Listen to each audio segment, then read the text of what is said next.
Sir सांग. त्यागपूर्ण आणि समर्पित राष्ट्रासाठी जीवन जगणारे वंदनीय आदरणीय भैयाजी जोशींच्या विधानाला दुर्दैवानं अन्यथा घेतलं जातं. ते तोडून मोडून विच्छेदन करून वेगळ्या दिशेनं दाखवण्याचा प्रयत्न काही करतात. भैयाजींच्या बोलण्याचा अर्थ केवळ आणि केवळ एवढाच आहे, घाटकोपरच्या विशिष्ट भागात मोठ्या प्रमाणामध्ये गुजराती भाषिक वर्ग राहतो.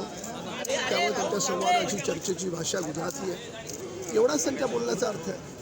पण त्याला कशा पद्धतीने दाखवलं गेलं, पूर्णपणे चुकीच्या पद्धतीने त्याला वेगळा रंग देण्याचा प्रयत्न केला. मुंबई आणि महाराष्ट्राची भाषा कालही मराठी होती, आजही मराठी आहे आणि आम्ही तर तिला अभिजात भाषेचा दर्जा आमच्या सरकारनं दिला आहे. त्यामुळे जोपर्यंत सूर्यचंद्र आहे तोपर्यंत ती भाषा मराठीच राहते.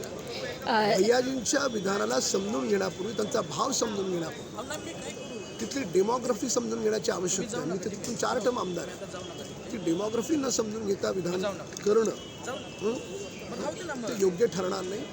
भैयाजींचा भाव केवळ एका विशिष्ट भागात ती भाषा बोलणारे लोक अधिकात एवढाच. याच्यावर विरोधक जे आहेत ते असं म्हणत आहे की याच्यावर कारवाई केली पाहिजे, कारण मराठी भाषा यांना अभिजात भाषेचा दर्जा हे राज्यात मिळालेला आहे.